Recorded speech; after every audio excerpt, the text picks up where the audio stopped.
Hello guys, my name is Aditya Vyas. Currently I am working in NTPC as an officer HR. Today I am going to solve an RL, that is a Numali Refinery Limited Management Training HR previous year paper. तो ये भी आपका जो upcoming papers हैं HR का उसमें काफ़ी काम आएगा। ठीक है, तो हम कोशिश करेंगे इसको एक ही वीडियो में समाप्त करने का। तो आपका फर्स्ट क्वेश्चन है, what is the most important contribution of Hawthorne studies. Most common जो इसमें है informal relationship and social groups among employees. May be ये आपको यूजीसी नेट के प्रीवियस ईयर पेपर में मिल जाए। The model that aims at measuring the degree of each essential ability required for performing the job effectively is known as. तो ये आपका फीसमैन job analysis में है। The method that requires the line managers to justify the continuance of each job at that becomes the vacant is called। अब इसमें आपका zero based forecasting है। देखिए कितने बढ़िया बढ़िया क्वेश्चन है। Which of the following is the most serious problem that might arise due to excessive reliance on internal recruitment। ये आपका गैरी डेसलर का क्वेश्चन है। इसका आंसर इंटरनल रेजिस्टेंस होता है। Which of the following is used to measure the various characteristic of candidates। तो ये psychological test होता है। Value attitudes other behaviors already acquired by the new employees before their entry। तो ये देखिए, अब देखिए सोशलाइजेशन तो है ही है, लेकिन ये पहले से ही ऑलरेडी एक्वायर्ड एंटिसिपेटरी हो गया। Socialisation programme that aims at reinforcing the values and beliefs brought in by the new employees।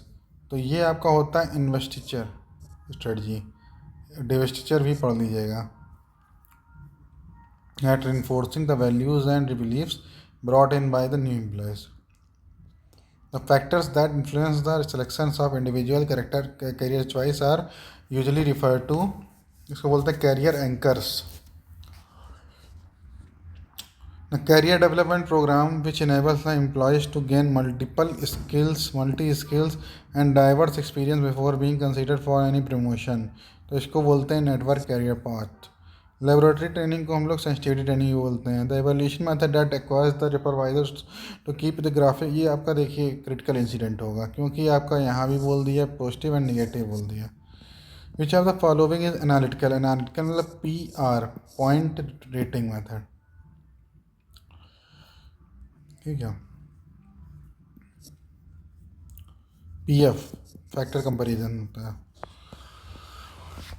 Ensuring a fair balance between an employee contribution to the job and the rewards received in return from that the job is essence of। तो ये आपका equity theory आएगा, क्योंकि fair balance है ना। Wages usually adjusted for the prevailing wage. तो ये आपका real wages. Which of the following is not objective of executive compensation plan. तो नॉट एट ऑब्जेक्टिव जो होगा, देखिए मैं आपको बताऊंगा। तो ये आपका एक ही निगेटिव सेंटेंस है, तो ये हो जाएगा। In which of the following methods standard time started as minutes and point. तो ये बड़ा ऑप्शन में आता है। तो देखिए अगर आप ये क्वेश्चन देखेंगे तो आपको रोमन अपने आप याद आ जाना चाहिए, actual hours per time rate.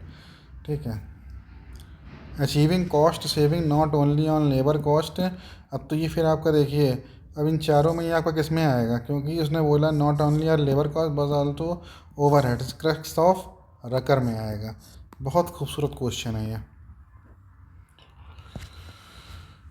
Which of the following types of personality is comparatively less expose to internal stress. तो ये आपका टाइप बी पर्सनालिटी होती है। देखिए टाइप ए और टाइप बी का डिफरेंस देख लीजिएगा, बहुत इंपॉर्टेंट है। The employ welfare facility available inside. तो intramural. According to which theory employ welfare is an investment which would multiply and return. तो ये देखिए आपका रिलीजियस थ्योरी है। Which of the following is not an example of direct participation by. तो इसको आपको देखिए डायरेक्ट पार्टिसिपेशन नहीं, ये वाला होगा। A transfer which facilitate the employees in acquiring a wide variety of skills is known as. Wide variety मतलब versatility transfer. That the authority rest solely with the management no right. तो ये देखिए इसमें solely with the management है, तो no right to challenge in the basis of. तो ये आपका यूनिटरी अप्रोच है, सिर्फ एक ही। Which of the following approach assumes that voluntary negotiation. तो ये देखिए गांधीयन अप्रोच में जनरली होता है वॉलंटरी आर्बिट्रेशन होता है, वॉलंटरी निगोशिएशन आपका गरीब में है ये। Which of the following is not characteristic, तो इसमें आपका देखिए ये होता है, ये होता है, ये होता है, ये नहीं होता है। इसमें होता है आपका 50% ऑफ वेज, और ये आपका होता है एक minute, if an employ suspended तो 50% होता है फर्स्ट 90 डेज़ के लिए, और 75% होता है रेस्ट होता है मेरे ख्याल से। इसमें क्या लिखा है, if an employ suspended as a part of disciplinary action if pending inquiry subsistence allowance, तो ये आपका immediate proceeding of date of first 6 month, ठीक है। 75%, इसको एक बार आप देख लीजिएगा, मुझे थोड़ा सा ये अभी याद नहीं आ रहा है, ठीक है। बट अगर आप चाहेंगे तो हम अपना इसको subsistence allowance standing order act में है ना, अभी चेक कर लेंगे, ज़्यादा टाइम नहीं लगेगा। सब्सिस्टेंस अलाउंस हम लोग इसमें स्टैंडिंग ऑर्डर एक्ट में भी देख लेते हैं।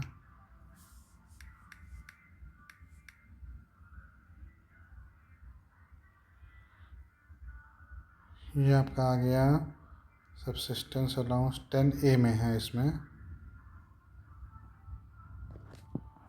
ये क्या लिखा, 50% फर्स्ट 90 डेज़ में एंड 75% रिमेनिंग में। जो मैं बोल रहा था वही निकला, ठीक है। इसके हिसाब से तो फिर मेरा आंसर होना चाहिए ये हो नहीं सकता, ठीक है, ये हो नहीं सकता, ये हो नहीं सकता, फिर यही होगा, ठीक है। ये 50% 6 मंथ में कैसे होगा, first water pending pending inquiry 50% of basic pay. इसको एक बार मैं क्लियर करूँगा आपको, ठीक है, देख के एक्ट के हिसाब से तो मेरे ख्याल से others 75%। If the services of temporary workman or a probationer are terminated what is the, तो ये आपका इसके लिए नो नोटिस रिक्वायर्ड होता है। टेम्परेरी वर्कमैन है ना, कर सकते हैं। The management should redress only those grievances that are real और imaginary. Find the odd man out among the following fundamental principles governing any grievance procedure. तो इसमें देखिए ये सही है, in favour of management, in favour expediently as possible and to, तो इसमें fundamental principle जो है इसका इन फेवर ऑफ मैनेजमेंट थोड़ी ना होगा। वन पार्टी गेंस, तो इसको बोलते हैं distributive. Integrative win win situation होती है। A union mean to protect the interest and rights of non manual, non manual मतलब होता है brown collar worker. Which of the following statement is not true about the HR audit, तो HR audit it is ये मतलब ये statutory नहीं होता है। अपॉर्चुनिटी कॉस्ट जो होती है हिकमैन जोन्स ने दी थी। The value of human resource is a function of average salary of the employ and their average employment tenure of the in the organisation. ये जो है एग्रीगेट पेमेंट मॉडल का एसेंस है, ठीक है। When the physical separation of employees is not known to the outsider who perceive them as a single unit, it is called displaced organization होता है, ठीक है। When a multinational firms adopts a strategy of limiting recruitment to the nationalities, तो इसको ethnocentric बोलते हैं कि polycentric, क्योंकि देखिए होस्ट कंट्री आ गया ना, तो ये पॉलीसेंट्रिक आ जाएगा।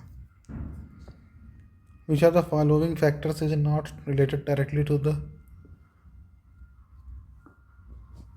सक्सेस ऑफ एक्सपेक्ट्रिएट असाइनमेंट, तो इसमें देखिए हम इज़ नॉट डायरेक्टली बोला है ना, तो nature of product produce by company, इससे हमें कोई मतलब नहीं होता।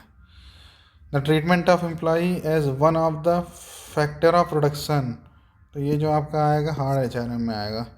फैक्ट्रीज एक्ट में सेफ्टी प्रोविजंस में ओवर क्राउडिंग नहीं है, ये आपका आएगा हेल्थ में। अब कमेंट में आप लोग मैसेज करिए ओवर क्राउडिंग कौन सेक्शन में आता है, 14, 15 या 16। जो सही जवाब देगा मैं समझूंगा कि काफ़ी अच्छी प्रिपरेशन है उसकी। The periods of work of an adult worker in factory shall be so arranged that including of, तो ये आपका 10.5 आवर होता है।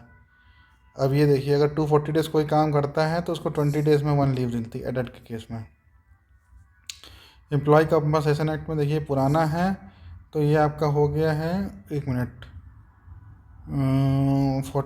50% और 1,40,000 1,20,000 है ना। डेथ के केस में ये 50% 1,20,000 है, ठीक है, सही है। वेज सीलिंग ग्रेचुटी में नहीं है। उसके बाद अवेल बिफोर द एक्सपेक्टेड, तो 8 वीक्स और 18 ये वाला है, ठीक है। इसके बाद एलोकेबल सरप्लस जो है लेबर सर्विस का 67% होता है, 30 डेज चाहिए। इसके बाद ये आप याद कर लीजिए 15 डेज 6 मंथ, इम्पोर्टेंट है ये सब। इसके बाद 7 वर्कर होते हैं इसमें, ये सेक्शन 17 है जिसमें ये आपका क्रिमिनल कॉन्स्पिरेसी वाला दिया गया है। सेक्शन 16 में एक सेपरेट फंड का है, ठीक है। MPF एक्ट ट्रिब्यूनल में member consist of 1 person. Industrial tribunal में is considered by the notification in official gazette. System approach से देखिए आपका कौन सा था, डनलप थे। फर्स्ट वेज बोर्ड 1957 में। Type of bargaining strategy aims at creating cooperative bargaining, तो इंटीग्रेटिव होता है, win win. Distributive win lose. Manager inventory chart is related to succession planning. Long term versus short term orientation जो है ये आपको हॉफस्टीड में आया था, ठीक है। मायर्स ब्रिग्स में 16 टाइप्स ऑफ पर्सनालिटी टेस्ट होते हैं। इमोशनल एंड फीलिंग सेंटीमेंट ये जो आपका होता है इफेक्टिव होता है। Which are the following is an example of vestibule training, तो हैंडलिंग इक्विपमेंट इन ए ये आता है, ठीक है। हैथॉन एक्सपेरिमेंट में देखिए आपका क्या आता है, इस phenomena arising basically from the people being noticed, people को नोटिस किया जा रहा है। The sequence of group development, forming, storming, norming, performing, एडजर्निंग।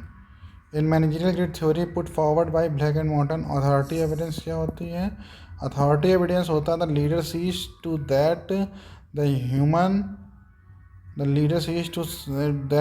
Elements interfere the minimum degree.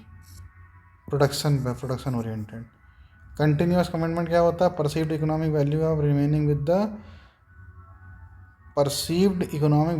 Remaining with an organisation, which statement below correctly relate to organisation mirror intervention. ये बहुत सही चीज़ है, बहुत ट्रेन, आई थिंक मेरे ख्याल से ये बहुत अच्छा टॉपिक है। इसका मतलब होता है कि host group gets feedback from representative of other group, ये ट्रेनिंग का होता है। Mirroring.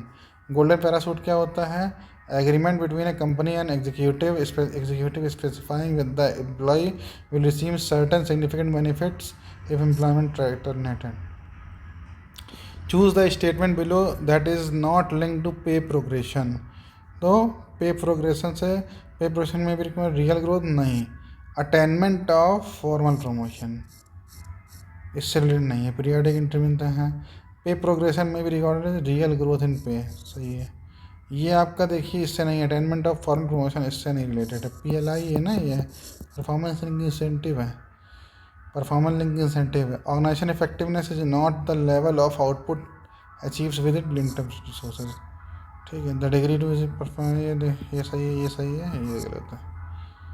Choose from the following the options which is not related to behavioural modelling, ठीक है। तो टीम सपोर्ट सही है इसका। सेवरेंस पे जब कोई जॉब छोड़ता है तो 1 टाइम पेमेंट करते हैं। एम्बिगियस में का जो अपोजिट है क्लियर होगा। डिस्पैरेज मतलब होता है बिलिटल, कम करना। इसमें देखिए सही कौन सा है, तो सही ये वाला है। On the busy ring road we witnessed a collusion, we witnessed grammatical error, we on the busy road we have witness किया था, we witnessed we witness the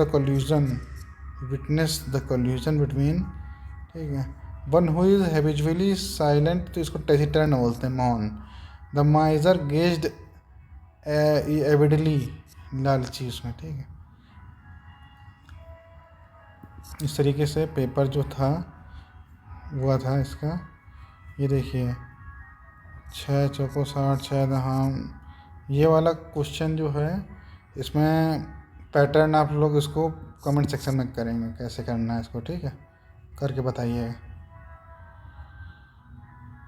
देखिए इसका पैटर्न मैं आपको बता देता हूँ, अगर आप लोग को इतना लग रहा है। 2 cube -2, 3 cube -3, 4 cube -4, 5 cube -5, 6 cube -6, 7 cube -7।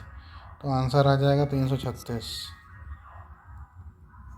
चलिए ये मैंने बताया, ये आप लोग कमेंट सेक्शन में बताएंगे। ये क्वेश्चन आप लोग कर लेंगे, ये भी कर लेंगे, ठीक है। तो इस तरीके के क्वेश्चन आप लोग आराम से कर सकते हैं, ठीक है। ये जीके का क्वेश्चन है, देख लीजिए। कोई बहुत टफ नहीं आया था, जीके भी थोड़ा बहुत ही आया था। कैंडिड मतलब होता है स्पष्ट, candid is to indirect as on indirect. तो कैंडिड स्पष्ट होता है, इसका मतलब इनडायरेक्ट दिया हुआ, तो ऑनेस्ट का मतलब क्या हो जाएगा, अनट्रुथफुल। ये सब बहुत सिंपल क्वेश्चन है। प्लांट मतलब ट्री, तो हाउस मतलब बिल्डिंग। बस थोड़ा जीके एक बार देख लीजिएगा। देखो इसरो का बेंगलुरु में खोलने का बोला है। आरबीआई ने नेफ्ट कब शुरू किया, दिसंबर 19 में। Largest international airline American airlines group, ठीक है। ठीक है, थैंक यू। इसको मैं अपने टेलीग्राम ग्रुप में डाल दूंगा, रेस्ट आप लोग अपने आप से भी सॉल्व कर सकते हैं, ठीक है। Take care, all the best.